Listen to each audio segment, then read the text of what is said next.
Ok, los que quedaron pendientes de intervenir, por favor levanten sus manitos para poder continuar con los comentarios de los videos.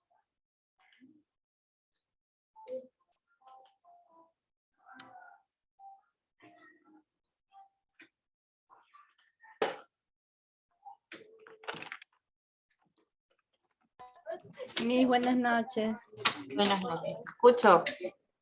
Bueno, yo entendí que cuando una ley es aprobada, según la Constitución, se envía al presidente de la República para que él la pueda promulgar dentro de un plazo de 15 días. En caso el presidente no la promulgue, la puede hacer también el presidente del Congreso. Ok, muy bien, Nancy. Muchas gracias por tu intervención. Seguimos con Ariana Borda Guerrero. Bien, Miss. Lo que yo entendí del video es que una ley es más que todo una regla, una norma que es emitida por el Poder Legislativo. Y para que esta pueda ser aprobada, en primer lugar, alguien debe proponerla. Y esta persona puede ser el presidente, los congresistas, los poderes del Estado o incluso los ciudadanos a través de firmas. Esto viene a ser como un proyecto de ley. Y luego es recibido por el Congreso, el cual se registra con un número y pasa a lo que son las comisiones de Educación, Economía y Constitución. Este proyecto, al ser aprobado, también es debatido y al ser otra vez aprobado se le envía a lo que es el presidente y este tiene más que todo el deber de hacerla pública, hacer pública la ley a través de lo que es el diario El Peruano. Así es, que es el diario del gobierno, ¿no? Ahí en el diario del Peruano se publican todas las normas que se van emitiendo desde el Congreso. Muchas gracias por tu intervención, hija. Y entran en vigencia el día siguiente de su publicación. Es decir, que si hoy día lo publican, mañana ya está vigente esa norma. ¿Ok? ¿Alguien más que desea participar, jóvenes? Miss, para que esté publicado en El Peruano tiene que estar ya aprobado por el presidente una vez que lo haya promulgado. Claro, aprobado y promulgado por el presidente. Después de eso, recién se publica en el diario el Peruano y al día siguiente entra en vigencia. Si la publica el presidente hoy día, ya aprobada y todo, mañana entraría en vigencia. A nivel nacional, pues, ¿no? Porque las normas son dadas para cumplimiento nacional, a menos que sean decretos de urgencia o algún tipo de decreto que solamente se rija para ciertos lugares, ¿no? Como por ejemplo en esta coyuntura de la pandemia que hemos vivido, han habido decretos de urgencia que han sido dirigidos para zonas que tenían alto riesgo de contagio, ¿no? Y solamente para ellos se aplicaba, por ejemplo, el toque de queda. No, hasta las 8 de la noche nada más se podía transitar. Después de las 8 de la noche era un delito salir de tu casa.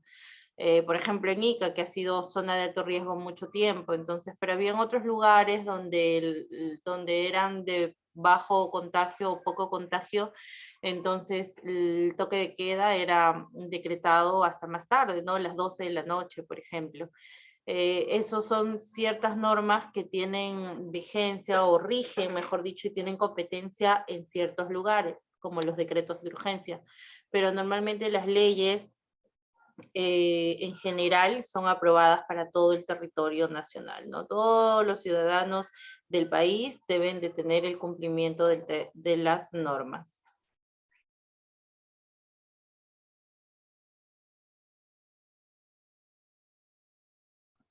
Miss, disculpe. ¿Qué es promulgado? Promulgado. Promulgar. Lo que sucede que es una palabra que denota exposición, ¿no? A ver. En su concepto específico,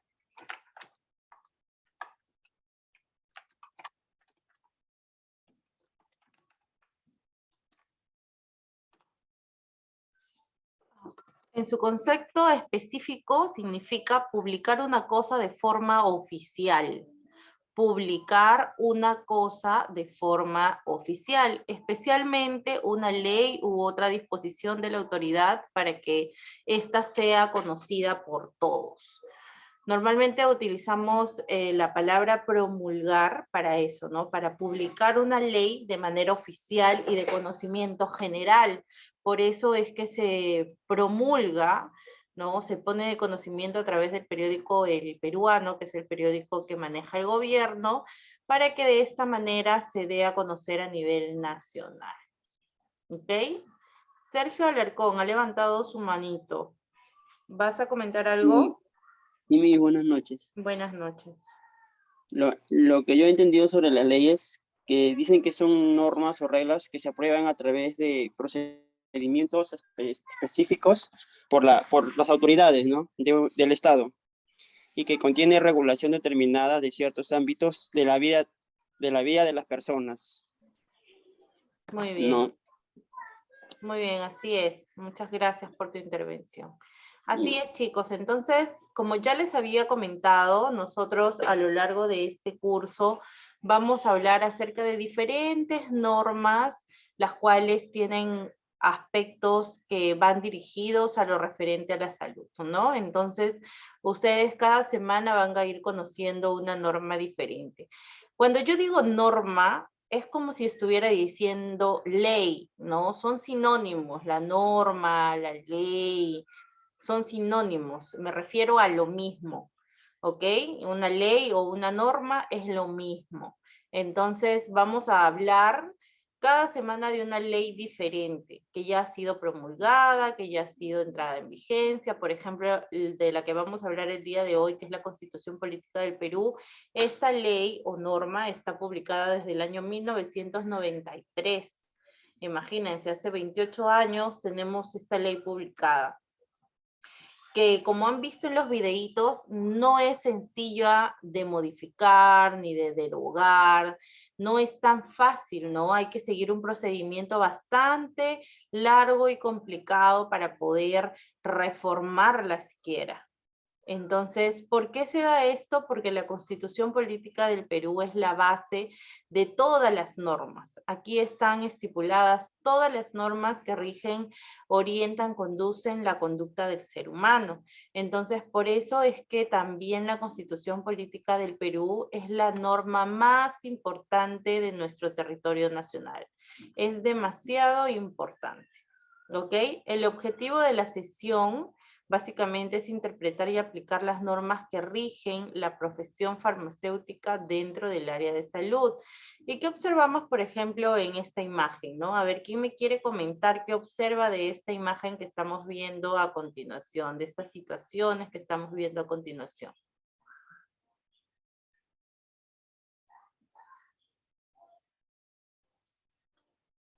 ¿Qué ven en las imágenes, joven? ¿Quién desea comentar?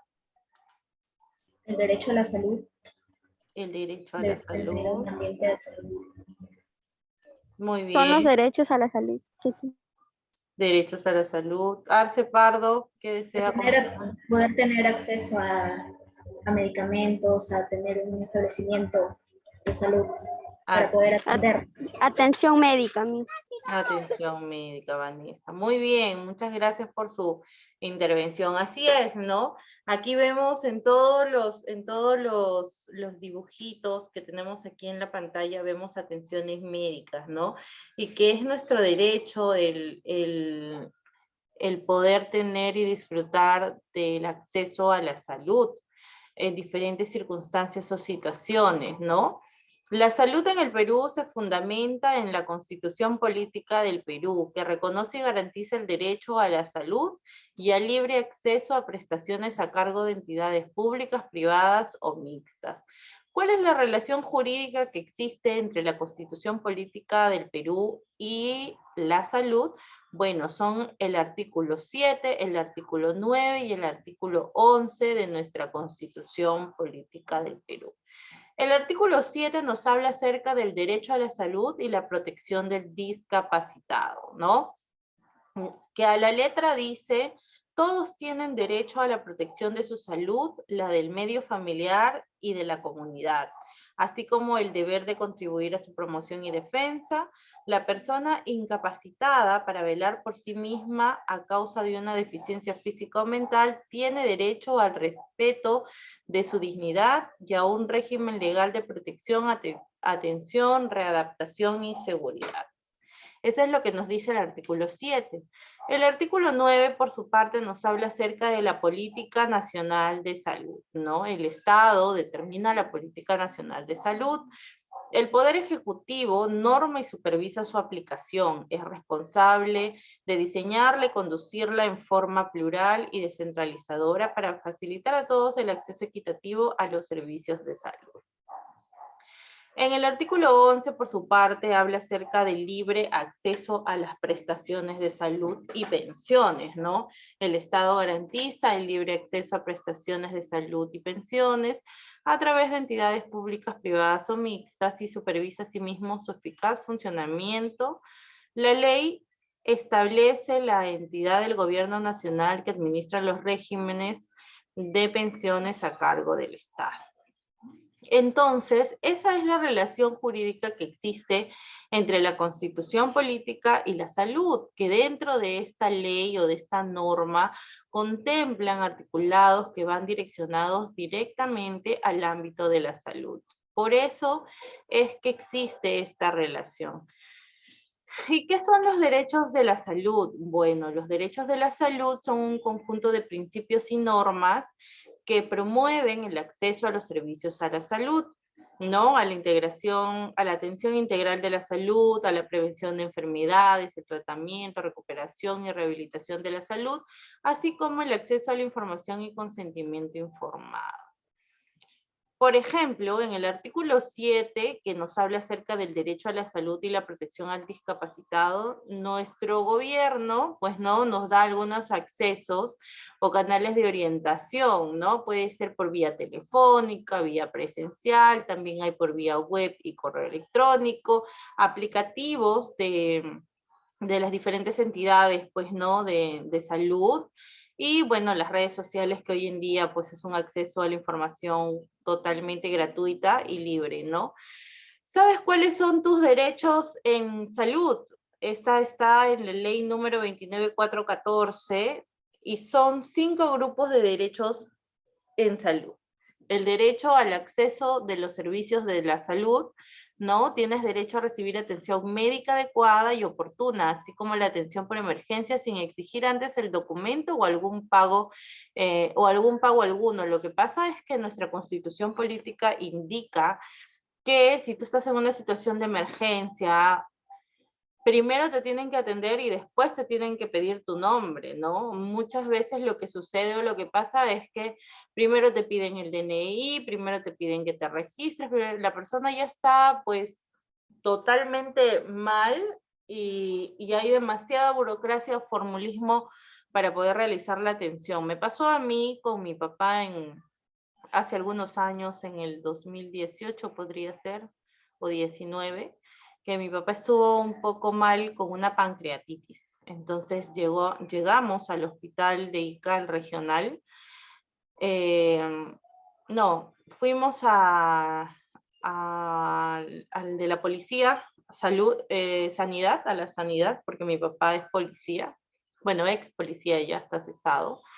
Y de ahí lo derivaron al regional. Con esa referencia nos fuimos al regional y en el hospital regional mi papá moría de dolor, se retorcía de dolor siendo una persona grande, hombre, fuerte, le dolía tanto y no lo atendían porque la referencia no había pasado, faltaba un documento y que vayan a traerlo y que esto y que esto y que el otro, ¿no? Cuando nuestra constitución política indica directamente que la atención tiene que ser sin exigir los documentos o el pago alguno.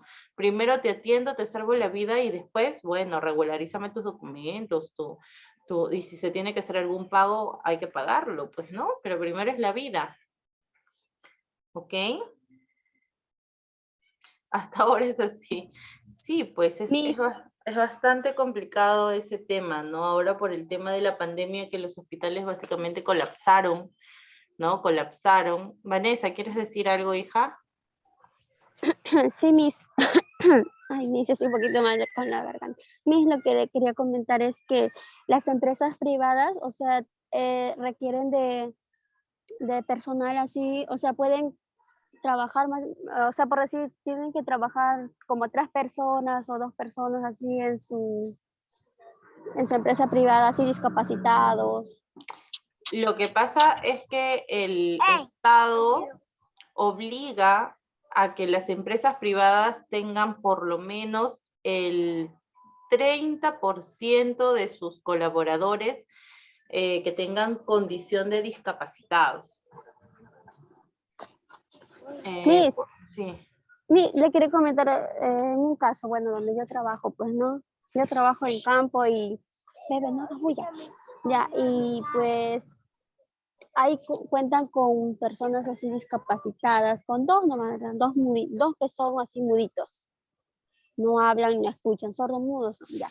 Y al principio en la pandemia y quería ingresar a un joven que había fallecido su padre, pues no, falleció su padre, pero él es discapacitado, así su pie es medio cojito y su brazo, no sé, no le pregunté qué enfermedad tenía, la verdad.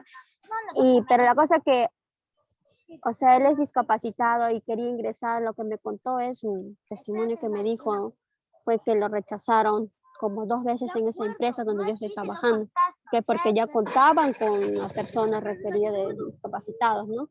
Pues sin embargo solamente habían 2 personas en ese fondo donde yo trabajo. Hasta que él ingresó con una service, que ahorita lo llaman captadores. Dice, entonces están pisando los derechos que él también puede trabajar, porque, o sea, si camina así, pero la cosa es que coge a su piecito y como lo ven así, como que lo rechazan. La sociedad más o menos como que lo discrimina por tener el físico así, pues, ¿no, Miss? Así Y es. eso puede tener denuncia, Miss.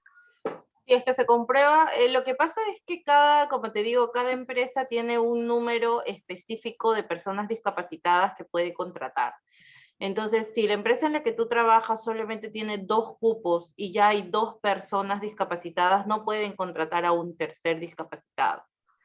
¿Me entiendes? Ya No están en la obligación de hacerlo. Ya ¿Ok? ves, que saber qué Se cantidad más o tendría menos. que saber, exacto, se tendría que saber verificar esa información para poder así contrastar el tema y ver si es que efectivamente estaban con los cupos llenos y ya no tenían que contratar a alguien más, ¿no? Tanto que insistía a mí, se presentó a la puerta de la empresa varias veces porque en muchos fondos lo han votado por su físico, así como se presenta, pues, ¿no, Miss? Pero él no se dio por vencido y como 3 veces se presentó a la empresa hasta que lo recibieron y está ahora adentro. Su padre falleció de COVID, es un jovencito nada más. Y ahora está ayudando a su mamá, así que es una ancianita. No ancianita, sino que ya avanzada de edad ya. Claro, entiendo. Así Sí, es. pero él tiene esa capacidad de desenvolverse adentro, de trabajar, no como, o sea, no es por hablar mal, sino como otros que sí tienen todos sus partes y extremidades completos, en buen estado. Y él sí tiene esa capacidad, esa de salir adelante, Así es que todo parte de la actitud con la que uno enfrenta la vida, pues, ¿no? Y las adversidades que se te puedan presentar.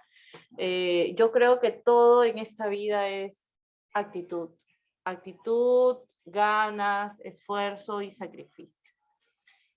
Seguimos. Hablamos acerca del derecho al acceso a la información, ¿no? Todos tenemos derecho a recibir la información clara y comprensible sobre los servicios, traslados, reglamentos del hospital y a conocer el nombre del médico y del personal que te atiende.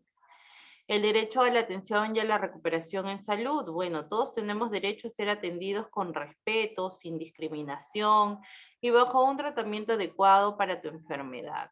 El derecho al consentimiento informado. Tenemos derecho a ser informados para aceptar o no pruebas o intervenciones riesgosas, salvo en caso de emergencia.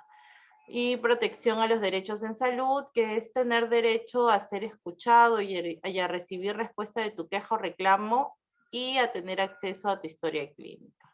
¿Ok?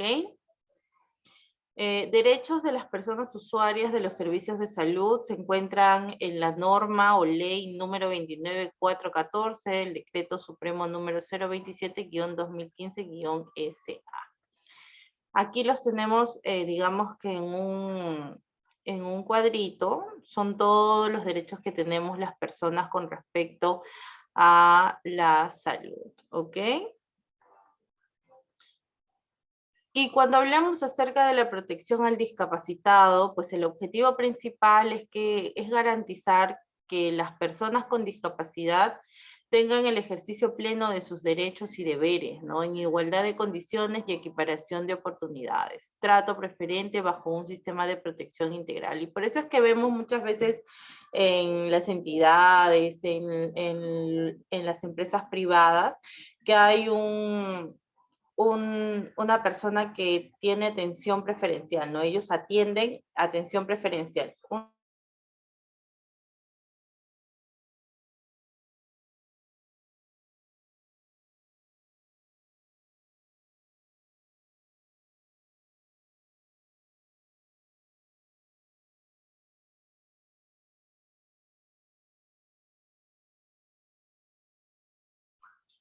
Entonces, siempre vemos esta parte de atención preferencial, y es porque sí, efectivamente, los discapacitados tienen que tener atención preferencial, lo dice nuestra norma, ¿no? Porque ellos tienen a veces condiciones, pues, que son diferentes a las nuestras y sus necesidades también son diferentes a las nuestras. Los fines de la norma que protege al discapacitado, bueno, es promover, proteger y asegurar el goce pleno de las condiciones de igualdad en todos los seres humanos, ¿no? Lograr la efectiva inclusión social en las entidades públicas del Estado, en sus niveles, central, departamental, regional, etc. Establecer la inclusión de las instituciones privadas en políticas sociales, culturales, ambientales y económicas. Establecer también políticas públicas y estrategias sociales destinadas a la prevención de causas que pudieran provocar deficiencias, discapacidad y mayores grados de discapacidad. Promover políticas públicas en los ámbitos de salud, educación, deporte, recreación, etc. Mejorar su calidad de vida y promover los derechos humanos y las libertades fundamentales, ¿no? Los principios generales que corresponden a la aplicación de las normas que protegen a los discapacitados frente al sector salud están basados en la igualdad, en la dignidad, porque todos tenemos derecho a que se nos respete, a que no se nos denigre, ¿no? A la no discriminación, a la inclusión, ¿no? La igualdad de oportunidades, como justamente lo mencionaba su compañera, a veces no existen las mismas posibilidades para ellos, pero debemos de luchar como este jovencito en conseguir y no darse por vencido, ¿no? Accesibilidad sin restricción alguna, equidad de género, igualdad de oportunidades, no violencia y asistencia económica estatal. Derechos y deberes de las personas con discapacidad, que se proteja la protección de su familia, a construir su familia, la protección del Estado, a la educación. Seguimos con el artículo 9 de la política. ¿Qué nos habla acerca de la política nacional en salud? Bueno, esta política sanitaria se refiere al conjunto de todas las normas, reglamentos, directrices que existen para operar, ¿no? Lo que son las finanzas, la prestación de asistencia sanitaria de forma real. La política de salud abarca una serie de problemas relacionados entre sí, incluyendo la financiación de la asistencia sanitaria, salud pública, salud preventiva, enfermedades crónicas, la discapacidad, la atención a largo plazo y la salud mental, ¿no? Porque muchas veces nos enfrascamos o pensamos mucho en lo que son enfermedades físicas o todo lo concerniente a la salud física y nos olvidamos que también existe una salud mental que debemos de cuidar, ¿no? Que debemos de cuidar, que debemos de tratar si por ahí tenemos alguna afectación, ¿no? El ir al psicólogo o consultar con un psicólogo lo hacen las personas que realmente se preocupan por su salud mental, ¿ok? ¿Qué son políticas de salud? Bueno, las políticas de salud son el marco, ¿no? Donde se desenvuelven todos los individuos de un país a través de sus organizaciones, empresas, comunidades y pueden ejercer sus actividades. El Ministerio de Salud, con las entidades y dependencias públicas y privadas, establece lineamientos, ¿no? Lineamientos de políticas de salud para el logro de las actividades a corto o a largo plazo, y así poder satisfacer las demandas sociales que parten de las necesidades insatisfechas de la población. Estas políticas de salud se dan en diferentes niveles, desde el que se produce a nivel legislativo, que es en gran magnitud, como las decisiones que se toman a nivel de las instituciones, ¿no? Que son ahí mismo en los centros de salud, etc. Hacemos políticas de salud cuando decidimos hacer unas cosas y no otras, cuando realizamos de un modo y no del otro, ¿ok?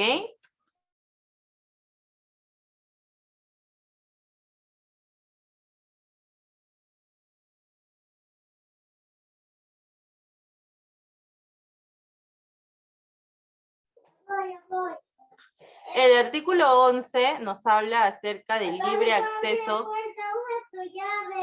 a las prestaciones de salud y pensiones. Un segundito, por favor.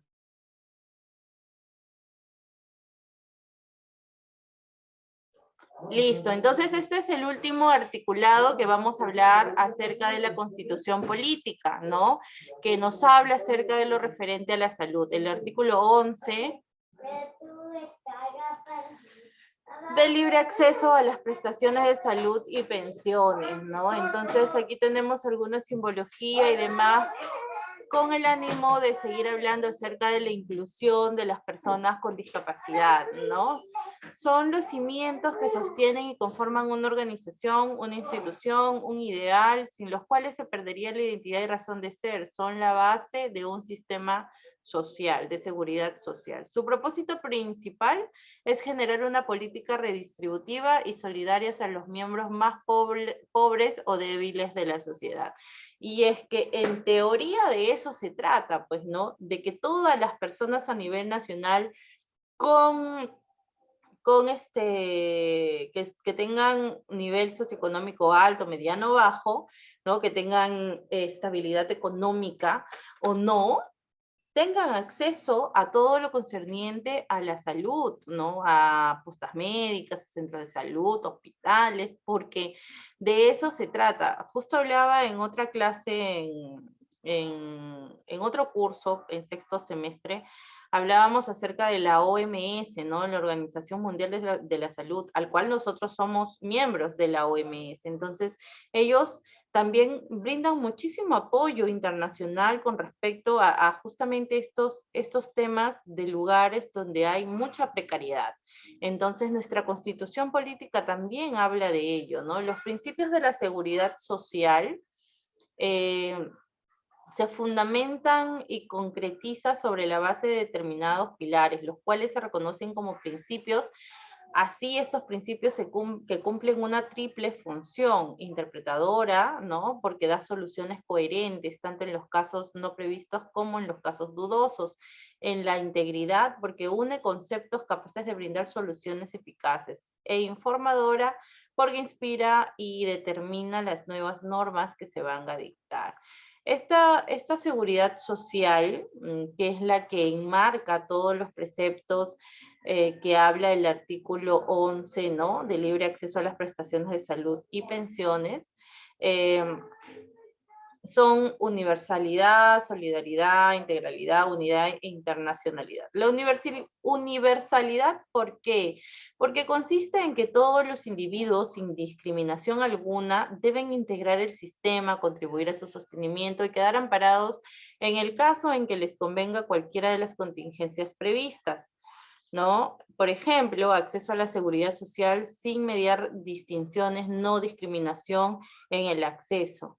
Aplicación continua que gradualmente va acogiendo a todas las personas, lamentablemente solo protege a determinadas colectividades, puesto que resulta imposible garantizar la seguridad social para todos suficientemente. Y esto se dio a notar mucho ahora en épocas de pandemia, ¿no? Porque todos los hospitales colapsaron, básicamente. Todos los hospitales a nivel nacional comenzaron a ver y a darse cuenta de las precariedades o de las situaciones en las que no podían atender a todas las personas que llegaban a las instalaciones de salud. Y es ahí donde se ha replanteado todas las políticas concernientes al ámbito de la salud, ¿no? Las políticas de salud se han tenido que replantear, hacer otros centros, ¿no? Como la Villa Panamericana que atendía temas solamente de COVID, y así, ¿no? Reforzar. Aquí en Ica también han habido, pues, no atenciones en el Picasso Peralta, y muchas acciones que que el gobierno ha tenido que adoptar con respecto a la universalidad, para que todos de alguna forma puedan tener acceso, ¿no? A la integralidad, porque está referido a las prestaciones, las cuales deben de cumplir las siguientes 3 condiciones: ser suficientes, completas y oportunas. Ejemplo, ello implica generalizar el amparo frente a todas las manifestaciones del riesgo social: enfermedad, maternidad, infortunios como son los accidentes comunes y de trabajos o enfermedades profesionales, invalidez, vejez, muerte, desempleo y cargas familiares. También es que a través de este principio se trata de buscar la unidad jurídica, económica y política de la seguridad social, que todo sea íntegro, ¿no? En una sola. Auspicia una administración suficiente bajo la dirección rectora de una base legal con la finalidad de evitar diversidad de leyes, implicancias, gastos multiplicados, duplicidad, variedad de beneficios a causa de una misma contingencia. Ejemplo, una sola política de seguridad social.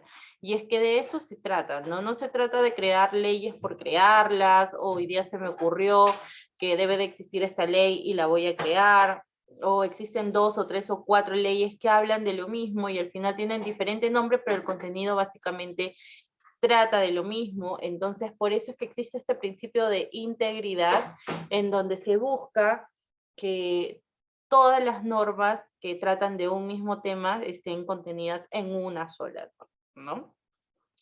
Solidaridad también, porque implica la obligación de financiar el sistema con el aporte de todas las personas, pues todos a nivel nacional aportamos, ¿no? Aportamos con nuestros impuestos, con nuestras contribuciones.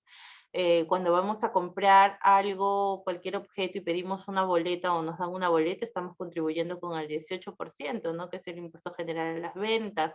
Entonces, todos contribuimos de alguna u otra manera. Este aporte de todas las personas de tal forma que lo que se pague como prestaciones alcance para la satisfacción de las necesidades. Solidaridad, es lo mismo que acabo de hablar. Irrenunciabilidad. El principio de irrenunciabilidad de los derechos del trabajador se hace extensivo a los beneficiarios de la seguridad social. Y por ello en algunos países se consagran normas específicas que declaran que no son renunciables los derechos de seguridad social que ellas reconocen, ¿no? Implica la participación, hablando de participación, implica la participación directa, efectiva y concreta que se impone a cada habitante en la financiación del sistema de sus aportes, y la reajustabilidad, que busca garantizar el valor real de las prestaciones de carácter pecuniario debido a los procesos inflacionarios. Por ello es necesario incluir en la normatividad constitucional ciertas disposiciones destinadas a garantizarlas. Y por último, y no menos importante, la obligatoriedad, ¿no? Porque todas estas normas sociales son de cumplimiento obligatorio. La obligatoriedad se considera normalmente una vía que posibilita el desarrollo y vigencia efectiva de gran parte de los principios generales de la seguridad social. Envuelve 2 aspectos diferentes, pero que se tienen un mismo propósito: garantizar al beneficiario reciba las prestaciones y servicios contemplados en la Constitución. Y bueno, algunos otros principios como la gradualidad y progresividad, en donde nos habla, ¿no? La Constitución señala en sus dispositivos finales y transitorios, o sea, en la última parte, en la segunda y la 11ª. En la segunda dice que el Estado garantiza el pago oportuno y el reajuste periódico de las pensiones que administra, ¿no? Con arreglo a las previsiones presupuestarias. Y en la 11ª, que las disposiciones de la Constitución que exijan nuevos y mayores gastos públicos se apliquen progresivamente. Y el sistema protector o de exclusividad legal, que es el principio de exclusividad legal, supone que la ley es la única fuente admisible de seguridad social, es decir, que tenemos que basarnos en lo que dicen las normas, ¿ok? Entonces, jóvenes, como hemos podido ver y apreciar, la Constitución política tiene bien marcado lo que corresponde al sector salud, ¿no? Que primordialmente cabe resaltar que busca la igualdad entre todos los ciudadanos al acceso a esta seguridad en el tema de la salud, a que tengamos el acceso de podernos atendernos en sistemas de salud. Hace algunos años, si mal no recuerdo, en el 2017, se dio la disposición de que el SIS, el Sistema Integral de Salud, sea para todos los ciudadanos a nivel nacional. Todos los que estemos dentro del ámbito nacional, porque eso también incluye a los extranjeros que viven en nuestro país. Entonces, ¿qué sucede? Cuando nosotros decimos, no, yo no tengo seguro porque no trabajo para ninguna empresa, no pago ningún seguro, entonces no tengo seguro. No es exactamente así, porque de ir a atenderte a un hospital, lo que tienen que hacer es activar su SIS, eso sí, habilitarlo, activarlo con su DNI, lo habilitan, se habilita en el sistema y a partir de ese momento pueden atenderse por lo que corresponde al SIS. Eso es a nivel nacional, ¿no? Entonces todos tenemos seguro. Por esa parte el Estado, con esa política de salud nacional que adoptó, trata de asegurar así que todos a nivel nacional tengamos acceso a la salud, pero o sea, también sabemos cuál es la realidad, pues, ¿no? Que el SIS no cubre todas las necesidades quizá que tenemos a veces con respecto a las enfermedades, ¿no?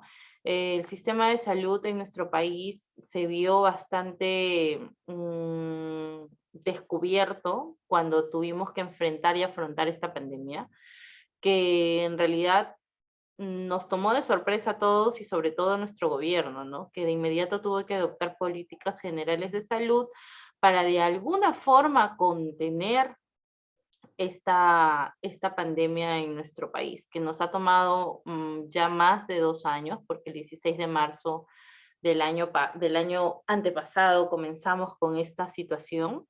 A la fecha aún no se ha solucionado del todo, pero creo y se puede decir que ya está mucho más controlada, ¿no? Ya no hay tantas muertes como lo había en un inicio, que diariamente morían tantísimas personas, pero igual pues tenemos que seguir cuidándonos, tenemos que seguir tratando de poner o hacer el mayor esfuerzo, ¿no? Entonces, jóvenes, ¿hay alguna pregunta, algo más que quieran saber que corresponda a la clase, por supuesto?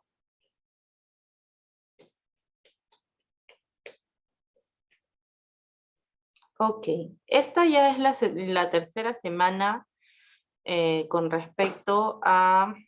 Miss, buenas noches. Buenas noches, Daisy. Dime, ¿en qué te Miss, puedo ayudar? una consulta. ¿Cómo sería vivir en el mundo sin leyes? Una catástrofe. No se podría vivir, ¿no? Porque si no tendríamos leyes, nadie respetaría a la otra persona, porque si bien queramos o no queramos, las normas existen para regular nuestra conducta, ¿no? Porque por ahí hoy día me enojo con mi esposo y si no hubieran leyes, agarro y lo mato y no pasó nada, y me consigo otro esposo. No, no se puede. No se puede vivir así, claro, porque si no existen leyes, no existen derechos, como dice tu compañera. Y obviamente mi esposo tiene derecho a vivir, ¿no?